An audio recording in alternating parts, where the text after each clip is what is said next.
கால் வைக்கிற இடையெல்லாம் கன்னி வெடியா இருந்தா என்னதாயா பண்றது? எப்படி அடுத்த ஸ்டெப் எடுத்து வைக்கிறது? வச்சவன் யாருன்னு தெரியாது. ஆனா ரெண்டு பேருக்குமே இப்ப பிரச்சனை. ஒன்று ஈரானுக்கு, இன்னொன்று அமெரிக்காவுக்கு. இதுதான் இப்போ இருக்கக்கூடிய துர்பாக்கியமான நிலை. சரி, இந்த இடத்தை எப்படி கையாள போகுது ஈரான் கேட்டா, ஐசிபிஎம் டெஸ்ட், கண்டமிட்டு கண்டம் தாவக்கூடிய ஏவுகணை சோதனையை வெற்றிகரமாக நடத்தி முடிச்சிருக்கு ஈரான். இது தொடர்பான வீடியோ ஒன்று நம்ம கிட்ட சிக்கியிருக்கு. அதைத்தான் நம்ம பார்க்க போகிறோம். அதோடு மட்டுமல்ல, அமெரிக்கா மட்டும் சும்மாவா என்ன? யுஎஸ் ஆப்ரஹாம் கப்பல் டைரக்டாக மிடில் ஈஸ்ட் பக்கம் நகர்ந்திருக்கு. கான் யூனிஸ் பகுதியில் இஸ்ரேல் நடத்தி இருக்கக்கூடிய தாக்குதல் ஹமாஸினுடைய செல் மீது நடத்தப்பட்டிருக்கு. இது அதிபயங்கரமான தாக்குதல் அப்படின்னு சொல்லப்படுது. அது தொடர்பான வீடியோ காட்சிகளையும் பார்க்க போகிறோம். எல்லாத்தையும் தாண்டி ரொம்ப நாட்களுக்கு பிறகு ஹிஸ்புல்லாவினுடைய லீடர் நயீம் காசிம் அவர்கள் மிக முக்கியமான ஸ்டேட்மெண்ட் ஒன்று பகிர்ந்திருக்கிறார்.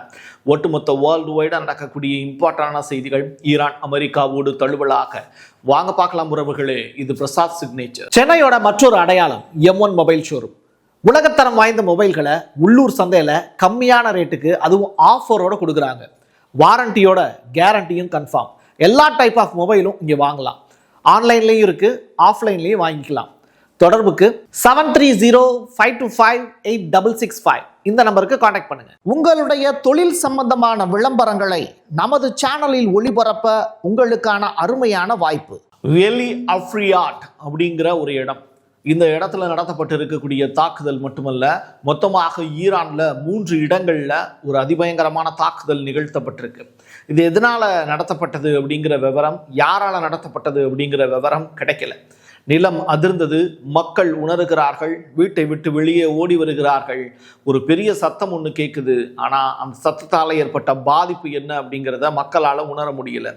இது இரவு நேரத்தில் நடத்தப்பட்ட அட்டாக்கா அப்படின்னு கேட்டால் இது அட்டாக் அப்படின்னு கூட சொல்ல முடியாது. பட் பெரியதொரு வெடிச்சத்தம் மட்டும் அவங்களுக்கு கேட்டிருக்கு பகல் நேரத்திலேயே. அப்போது ஈரானில் என்ன நடந்தது இந்த கொஸ்டின் இருக்கும்ல, அது தொடர்பான வீடியோ காட்சிகளும் அது ஏற்படுத்தி இருக்கக்கூடிய சத்தத்தையும் கேட்டுட்டு வாங்க. طرفای مصلا و سید خندان رو زدن. یه دود مهیبم، حالا نمیدونم تو کلیپ معلومه یا نه، از این سمت داره میاد ور سمت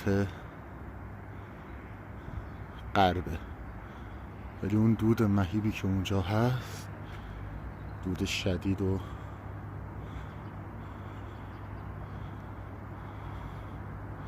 صدا خیلی بدجور بود. 3 تا انفجار بود.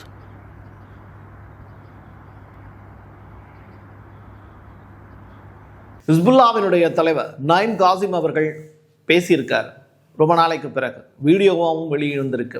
அதில் அவர் சொல்லியிருக்கக்கூடிய விஷயம், அமெரிக்காவுக்கு ஈரான் மக்கள் மீது அக்கறை இல்லை. ஒரு நாடுன்னு இருந்தால் பாசிட்டிவாகவும் இருப்பாங்க, அரசுக்கு நெகட்டிவாகவும் சில குரூப் இருப்பாங்க. அப்படிப்பட்ட இடத்துல வெளிநாட்டுக்காரங்க உள்ள வந்து அந்த நாட்டை சீர்குலைக்கணும் அப்படின்னு நினைக்கக்கூடிய நிகழ்வுகளும் அரங்கேறத்தான் செய்யும்.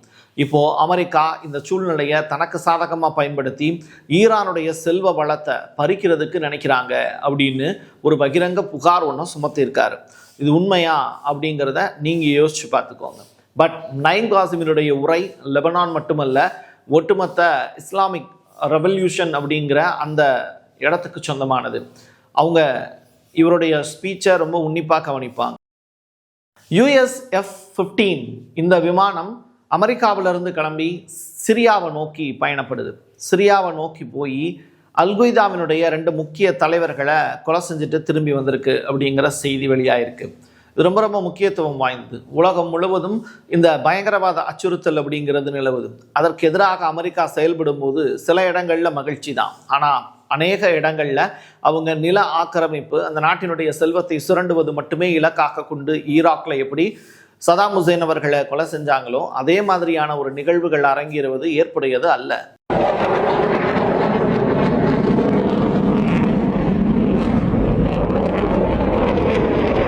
சரி, ஐசிபிஎம் டெஸ்ட்டை பற்றி இன்னும் எதுவும் சொல்லலையே பிரசாத் அப்படின்னு கேட்டால் வரேன். மிக முக்கியமான இன்டர்கான்டினல் பாலிஸ்டிக் மிசைல் அப்படிம்பாங்க, கண்டம் விட்டு கண்டம் தாவக்கூடிய ஏவுகணை. இதை ஈரான் செஞ்சிருக்கு அப்படின்னு. நான் வீடியோவோட ஓப்பனிங்கில் ஒரு 3 இடங்களில் அதீத சத்தம் ஒன்று கேட்டது அப்படின்னு சொன்னேன்ல. ஈரானில் அவ்வப்போது நிலநடுக்கம் கூட ஏற்படும், தண்ணீர் பஞ்சம் ஏற்படும், மக்கள் போராட்டம் பண்ணுவாங்க, ஆட்சியாளர்களுக்கு எதிராக கிளர்ச்சிகளும், அமெரிக்கா அந்த நிலத்தை ஆக்கிரமிக்க முயற்சி பண்ணும். இருந்தாலும் அவங்களுடைய இயற்கை இனம், பள்ளத்தாக்கு, கடல், மலைப்பகுதி, அவங்களுக்கு இருக்கக்கூடிய வறண்ட நிலப்பகுதியை தாண்டி இன்னொரு புறம் பசுமையான ஏரியா, இது எல்லாமே ஈரானுக்கு பாதுகாப்பான ஒரு விஷயம். பட் அவங்க அதை விட பாதுகாப்பாக ஆயுதங்களை கருதுகிறாங்க. அமெரிக்காவும் அதே விஷயத்தை தான் தொடர்ச்சியாக ஆயுத உற்பத்திங்கிறத செய்கிறாங்க. இப்போது ஈரான் சைடில் இருந்து சைபீரியாவை நோக்கி ரஷ்யாவின் துணையோடு ஒரு ICBM டெஸ்ட்டை நடத்தி முடிச்சிருக்காங்க. அந்த காட்சிகள் ரொம்ப ரொம்ப சூப்பராக இருக்குது. ரொம்ப பெரிய அளவில் நீங்கள் அதை பார்த்துக்கிட்டு இருக்கீங்க. ஒரு மிசைல் கண்டமிட்டு கண்டம் தாவக்கூடிய ஏவுகணையை இப்போ ஈரான் ஏவிருக்காங்க. இந்த சத்தம் தான் ஈரானில் பகல் நேரத்தில் ஒரு 3 இடங்களில் வெடிச்சத்தமாக கேட்டது அப்படிங்கிற தகவலை மக்கள் பதிவு செய்கிறாங்க. ஈரானை அமெரிக்காவால் அட்டாக் பண்ண முடியல. காரணம் என்னென்னா, இஸ்ரேலுடைய நெதன்யாகு இன்னும் தங்களுக்கான ஆயுதங்களையோ படை வீரர்களையோ ரெடி பண்ணாமல் இருக்காரு அப்படிங்கிற தகவல். இது தொடர்பாக இஸ்ரேலுடைய மீடியா ஜெருசலேம் போஸ்ட் பல்வேறு தகவலை பதிவு செஞ்சுருக்காங்க. நாங்கள் இன்னும் தயாராக இல்லை அப்படிங்கிற ஸ்டேட்மெண்ட்டை வலியுறுத்தி அவங்க அமெரிக்காவுக்கு அனுப்பிச்சிருக்கக்கூடிய ரிப்போர்ட் அப்படிங்கிறது பேசு பொருளாக மாறியிருக்கு. இது இப்படி இருக்க, இஸ்ரேல் தொடர்ச்சியாக கான் யூனிஸ் பகுதி, ஹமாஸினுடைய பகுதியில் அட்டாக் நடத்தியிருக்காங்க. அந்த பகுதியில் இருக்கக்கூடிய ஹமாஸ் செல்லுன்னு சொல்லுவாங்க இருப்பிடம், அந்த இடத்து மீது அட்டாக் நடத்தப்பட்டிருக்கு. இதில் ஏகப்பட்ட ஹமாஸ் போராளிகள் இறந்து போயிருக்காங்க அப்படிங்கிற ரிப்போர்ட் வெளியாயிருக்கு. எண்ணிக்கை தெரியல அப்படின்னாலும் அது தொடர்பான வீடியோக்கள் கிடச்சிருக்கு. அதை ப்ளே பண்ண முடியல. பட் அது உண்மையான விஷயம் அப்படிங்கிறத அல் ஜசீரா ரிப்போர்ட்டாக ஃபைல் பண்ணியிருக்காங்க.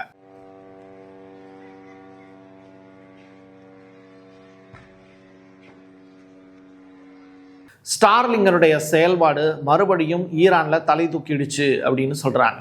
மொசாட் உளவாளிகள் எப்படியோ மறுபடியும் ஸ்டார்லிங்கை ஆக்டிவேட் பண்ணுறதுக்கான எல்லா விஷயத்தையும் ஈரானில் செய்ய தொடங்கியிருக்காங்க. ஏகப்பட்ட மோடமும் அது தொடர்பான எக்யூப்மெண்ட்டும் கைப்பற்றப்பட்டால் கூட மீதி இருக்கக்கூடிய எக்யூப்மெண்ட்டை வச்சு போராளிகளை ஒன்று திரட்டி மிகப்பெரிய அளவிலான ப்ராட்டஸ்ட்டை ஈரானில் நடத்திக்கிட்டு இருக்காங்க மொசாட் உளவாளிகள். தொடர்ச்சியாக வெளிநாட்டு சதி அப்படிங்கிறது ஈரானில் அப்பட்டமாக தெரியுது. ஏகப்பட்ட துப்பாக்கிகள் கைப்பற்றப்பட்டிருக்கு. ஃபோரன்சிக் ரிப்போர்ட்லாம் வெளியாகிருக்கு. குண்டுகள் எல்லாமே வெளிநாட்டு துப்பாக்கிகள் அப்படிங்கிற தகவல் வெளியாகுது. இதை வச்சு ஈரான் அரசு சர்வதேச நீதிமன்றத்தை நாடுவதற்கு முடிவு செஞ்சுருக்காங்க. ஐக்கிய நாடுகள் சபையிலையும் இது தொடர்பான பெட்டிஷனை தாக்கல் பண்ண போகிறாங்க. லின்சே கிரகாம் இவர் யாருன்னா, அமெரிக்காவினுடைய ஒரு பொலிட்டீஷியன், அரசியல்வாதி. அவர் அமெரிக்காவினுடைய US காங்கிரஸில் ஒன் ஆஃப் த செனட் சபை இருக்குல்ல, அதில் ஒரு உறுப்பினர். அப்படிப்பட்டவர் ட்ரம்ப்புக்கு ஆதரவாக இப்போ ஒரு ஸ்டேட்மெண்ட் கொடுத்துருக்காரு. அது மட்டுமல்ல, அமெரிக்காவில் இருக்கிறவங்க கிறிஸ்தவங்க, இங்கே ஈரானில் இருக்கிறவங்க இஸ்லாமிக் ரெவல்யூஷனை ஃபாலோ பண்ணக்கூடியவங்க. ஸோ அது மட்டும் இல்லை, இஸ்லாமிக் டெரருங்கிற வார்த்தையை அவர் பயன்படுத்தி இருப்பது ஏற்புடையது அல்ல. இது எந்த விதத்துலையும் ஒரு ஜனநாயக அடிப்படையிலான வார்த்தை கிடையாது. அவர் அந்த வார்த்தையை பிரயோகித்ததுக்கு அவர் மன்னிப்பு கேட்கணும் அப்படிங்கிற குரல்கள் பயங்கரமாக எதிரொலிச்சுக்கிட்டு இருக்கு. இப்படிப்பட்ட சூழ்நிலையில் அவர் முழுவதுமாக ஈரானை ஆக்கிரமிப்பதற்கான வேலை அப்படிங்கிறது எங்களுடையது அல்ல. அதே நேரத்தில் ட்ரம்பினுடைய ஆசையும் அமெரிக்காவினுடைய ஆசையும் அதுவாக இருந்தது அப்படின்னா அது நிச்சயமாக அந்த கனவு ஈடேறும் அப்படிங்கிற வார்த்தையும் பதிவு செஞ்சுருக்காரு. என்னடா அது சின்ன பிள்ளை சாக்லேட் கேட்டது மாதிரி வாங்கி கொடுத்துடலாம் அப்படின்னு சொல்கிறீங்க. அது ஒரு நாடுடா, அதை ஆட்சி பண்ணுறதுக்கு ஆட்சியாளர்கள் இருக்காங்க. திடுதுப்புன்னு இப்படி என்ன ஈரானுக்கு ஆதரவாக இப்படி பேசிகிட்டு இருக்க பிரசாத் அப்படின்னு கேட்கலாம். பட் நீங்கள் இது இந்தியாவுக்கு வந்துச்சுன்னா என்ன பண்ணுவீங்க? அமெரிக்கா திடுதுப்புன்னு இந்தியாவை நாங்கள் எடுத்துக்கிறோம் அப்படின்னு சொன்னால் நீங்கள் ஏற்றுப்பீங்களா? அது மாதிரியான ஒரு சுச்சுவேஷன் தானே அங்கேயும். மக்கள் உள்நாட்டில் பிரச்சனைகள் இருக்குது, இங்கேயும் தான் மோடிக்கு எதிராக பிரச்சனைகள் இருக்குது, ஸ்டாலினுக்கு எதிரான பிரச்சனைகள் இருக்குது, தூய்மை பணியாளர்கள் கூட போராட்டம் பண்ணுறாங்க. அப்போது இங்கே அரசு வேலை வேணும் அப்படிங்கிறதுக்காக போராட்டம் பண்ணக்கூடியவங்க எளிய மக்களாக இருக்கக்கூடிய பட்சத்தில் இதை பப்ளிசிட்டி பண்ணுறதுக்கு ஒருத்தவங்க பெரிய ஃபோட்டோ எடுத்து தமிழ்நாட்டில் பெரிய கலவரமே நடக்குது பாருங்க அப்படின்னு சொல்லிட்டு ஒரு இமேஜ் எடுத்து போட்டு, வீடியோ எடுத்து போட்டு அதை உலக நாடுகளுக்கு பரப்பி அப்படியே உத்தரப்பிரதேசத்தில் நடக்கக்கூடிய நிகழ்வுகளை அப்படியே சுட்டி காட்டி பாருங்க தூய்மை இல்லாத நகரமாக இருக்கு அப்படின்னு சொல்லி போட்டு அதை அமெரிக்கா பார்த்து அங்கிருந்து இந்தியாவை நாங்கள் டேக் ஓவர் பண்ண போறோம் அப்படின்னு சொன்னா ஏத்துக்க முடியுமா? அதே மாதிரியான ஒரு சுச்சுவேஷன் தான் ஈரான்ல நிலவுது. உலகத்துல எங்கேயோ அநீதி நடக்கும்போது அதை நம்ம தட்டி கேட்டால் மட்டும்தான் நமக்கான நியாயம் அப்படிங்கிறது இங்கே நிலைநாட்டப்படும். இதை முதல்ல தெளிவாக புரிஞ்சுக்கிட்டோம் அப்படின்னா எதற்காக ஈரான் வீடியோக்களுக்கு நம்ம முக்கியத்துவம் கொடுக்குறோம் அப்படிங்கிறது புரியும். இன்னொரு புறம் டெத் டு கமினி அப்படிங்கிற ஸ்டேட்மெண்ட் இப்போ ரொம்ப பெரிய அளவில் வைரலாக ஈரானில் சுற்றிக்கிட்டு இருக்கு. ஈரானில் இருக்கக்கூடிய 9 கோடி மக்களும் நம்ம தமிழ்நாட்டிலே 10 கோடி மக்கள் இருக்காங்களே பிரசாத்னு கேட்டால் ஈரான் நிலப்பரப்பில் மொத்தமாக 9 கோடி மக்கள் இருக்காங்க. அந்த 9 கோடி மக்களும் வீட்டை விட்டு வெளியில் வர முடியாத ஒரு நிலைக்கு தள்ளப்பட்டிருக்காங்க. வேலைக்கு போக முடியல, கார் எடுத்துட்டு வெளியில போக முடியல, ப்ராட்டஸ்ட் அதிகமாக நடக்குது, ஒரு ரோட்ல இருந்து இன்னொரு ரோட கிராஸ் பண்ணி போக முடியல. இப்படி அன்றாட வாழ்வியல்ங்கிறது அவங்களுக்கு பறிக்கப்பட்டிருக்கு. அதனால ஆட்சியாளர்கள் மீது கோபத்தில் இருக்காங்க. டெத் டு கமினி அப்படிங்கிற வார்த்தை ரொம்ப பெரிய அளவில் வைரலாக பேசப்பட்டுக்கிட்டே இருக்கு. ப்ராட்டஸ்டர்ஸ் தொடர்ச்சியாக ரோடை பிளாக் பண்ணக்கூடிய நிகழ்வுகள் அரங்கேறிக்கிட்டு இருக்கு. இது எல்லாமே டெக்ரான்லேயே நடந்துகிட்டு இருக்கு அப்படிங்கிற தகவல் வெளியா இருக்கு. டெப்ரிஸ் அப்படிங்கிற நகரமும் பற்றி எரிந்து கொண்டு இருக்கிறது அப்படிங்கிற ரிப்போர்ட்டும் வெளியாயிருக்கு. இது எல்லாமே லாஸ்ட் 12 ஹவர்ஸ்ல கிடைச்சிருக்கக்கூடிய ரிப்போர்ட். மறுபடியும் ஈரான்ல போராட்டங்கள் தீவிரமடைந்திருக்கிறது அப்படிங்கிறது தான் இதனால புரிஞ்சுக்க முடியுது. எல்லாத்தையும் தாண்டி ஈரான் வான்வெளி ஓப்பன்ல இருந்தது. கத்தார் பேஸ் மேல அட்டாக் பண்ண போறாங்க ஈரான் அப்படிங்கிற தகவல்லாம் ஒரு புறம் கிடைச்சது. ஆனா அது அப்படியே கொஞ்சம் தாமதப்பட்டு போய் நிற்கிது. இப்படிப்பட்ட நிலையில ஈரானுடைய வான்வெளி திடுதுப்புன்னு நேற்றைய தினம் இரவுல இருந்து க்ளோஸ் செய்யப்படுது. விமானங்கள் எதுவும் பறக்கப்படலை. வெளிநாட்டு விமானங்கள் வருவதற்கு தரையிறக்குவதற்கு அனுமதி கிடையாது அப்படிங்கிற அனௌன்ஸ்மெண்ட்டை கொடுத்துட்டாங்க. ஒன்று ஈரான் கத்தார் மேலேயோ இல்லை மற்ற நாடுகள் மேலேயோ மிடில் ஈஸ்டில் இருக்கக்கூடிய யூஎஸ் பேஸ் மேலேயோ அட்டாக் நடத்த முற்படலாம். அப்படி இல்லாட்டி அமெரிக்காவோ இஸ்ரேலோ ஈரான் மீது தாக்குதல் நடத்துவதற்கு திட்டமிடலாம். இந்த தகவல் ஈரானுடைய ஐஆர்ஜிசிக்கு கிடைக்காம இப்படி ஒரு சம்பவத்தை அவங்க அரங்கேற்றுவதற்கு வாய்ப்பு இல்லை. எப்போ ஏர்பேஸ் அப்படிங்கிறது மூடப்படுதோ, விமானங்கள் பறக்குவதற்கு தடை விதிக்கப்படுதோ, அப்போ அங்கே ஒரு பெரிய மேஜர் ஆக்டிவிட்டி ஒன்று நடக்க போகுது அப்படிங்கிறது தான் அர்த்தம். இது பத்தாததுக்கு யுஎஸ்எஸ் ஆப்ரஹாம் கப்பல், அமெரிக்காவினுடைய கப்பல், டைரக்டா தென்சீன கடல் பகுதியில் இருந்து அப்படியே மெதுவாக மூவ் ஆகி இப்போ மிடில் ஈஸ்ட் பக்கம் வந்துருச்சு. ஒட்டுமொத்த இஸ்ரேலுக்கு சப்போர்ட்டாக இருக்கக்கூடிய ஒரு கப்பல் அப்படின்னா இந்த கப்பல் போதும். விமானம் தாங்கிய கப்பல், இது போர்க்கப்பல். அப்படிப்பட்ட ஒரு கப்பல் வந்து நிற்கிது அப்படின்னா ஈரான் இன்னும் பதட்டமான ஒரு சூழ்நிலை தான் இருக்குங்கிறத நீங்கள் புரிஞ்சுக்கலாம். இதோடு சேர்த்து இன்னும் ஏகப்பட்ட தகவல்கள் ஈரானை சுற்றி வட்டமடித்து கொண்டிருக்கிறது. ரஷ்யாவினுடைய துணையோடு ஐசிபிஎம் டெஸ்ட்டை முடிச்சிருக்காங்க ஈரான்.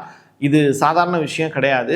அவங்க கிட்ட இருக்கக்கூடிய அந்த 400 kg யுரேனியத்தை செறிவூட்டி இன்னைக்கு ஒரு பெரிய அணு ஆயுதம் கூட ஈரானால் உற்பத்தி செய்திருக்க முடியும் அப்படின்னு கரெக்டாக ஒரு 6 மாதத்துக்கு முன்னாடி யுஎஸ் காங்கிரஸ் வெளியிட்டு இருக்கக்கூடிய ஒரு ரிப்போர்ட்டை மெய்ப்பித்து காட்டக்கூடிய வகையில் இப்போ ஈரான் செயல்பட்டு இருக்கலாம் அப்படிங்கிற அந்த அதிர்ச்சி தகவலும் வெளியாயிருக்கு. எது எப்படியோ கிடைத்த செய்தியை உங்களிடம் கொண்டு வந்து சேர்க்கக்கூடிய சாதாரண போஸ்ட்மேன் நான். என் கையெழுத்து என் மக்களுக்கானது உறவுகளே. தொடர்ச்சியாக நம்முடைய சேனலுக்கு சப்போர்ட் பண்ணுங்கள். முடிந்த அளவுக்கு இந்த செய்திகள் உண்மையாக இருக்கும் நீங்கள் நம்பினீங்கன்னா உங்களுடைய நண்பர்களுக்கும் உறவினர்களுக்கும் ஷேர் பண்ணுங்கள். சென்னையோட மற்றொரு அடையாளம் M1 மொபைல் ஷோரூம். உலகத்தரம் வாய்ந்த மொபைல்களை உள்ளூர் சந்தையில் கம்மியான ரேட்டுக்கு அதுவும் ஆஃபரோடு கொடுக்குறாங்க. வாரண்டியோட கேரண்டியும் கன்ஃபார்ம். எல்லா டைப் ஆஃப் மொபைலும் இங்கே வாங்கலாம். ஆன்லைன்லேயும் இருக்குது, ஆஃப்லைன்லேயும் வாங்கிக்கலாம். தொடர்புக்கு 7305258665 இந்த நம்பருக்கு காண்டாக்ட் பண்ணுங்க. Prasad signature media broadcasting private limited. நீங்க நியூஸ் ரீடரா மாறணுமா, கண்டென்ட் கிரியேட்டரா உருவாகணுமா, சேட்டலைட் சேனல்ல ரிப்போர்ட்டரா வேலை பார்க்கணுமா, டாக்குமெண்ட்ரி மேக்கிங்ல இருந்து ஜேர்னலிசம் பற்றிய முழுமையான பயிற்சி பெற உங்களுக்கான அருமையான வாய்ப்பு. எங்களை தேடி வாங்க. ஆன்லைன் மற்றும் நேரடி பயிற்சி வகுப்புகளும் சர்டிபிகேட் கோர்ஸாவே கத்துத்தரும். மீடியா துறையில் 10 ஆண்டுகளுக்கு மேல அனுபவம் உள்ளவர்கள் பயிற்சி கொடுப்பார்கள். வாய்ஸ் ஓவர் தொடங்கி வாய்ஸ்லெஸ் பீப்புளுக்காக உங்களை சிறந்த ஜேர்னலிஸ்டா உருவாக்க வேண்டியது எங்களோட பொறுப்பு. ஸ்கூல்ஸ் அண்ட் காலேஜஸ்ல ஜூனியர் ஜேர்னலிஸ்ட்ங்கிற பேர்ல ஒர்க் ஷாப்பும் கண்டக்ட் பண்ணி கொடுக்கிறோம். மோட்டிவேஷனல் ஸ்பீக்கரா கடந்த 15 ஆண்டுகளா கல்வி நிறுவனங்களுக்கு நிகழ்ச்சிகளும் நடத்தி தரோம். தொடர்புக்கு 9944790333 94493594 prasad.signature@gmail.com. உங்களுடைய தொழில் சம்பந்தமான விளம்பரங்களை நமது சேனலில் ஒளிபரப்ப உங்களுக்கான அருமையான வாய்ப்பு.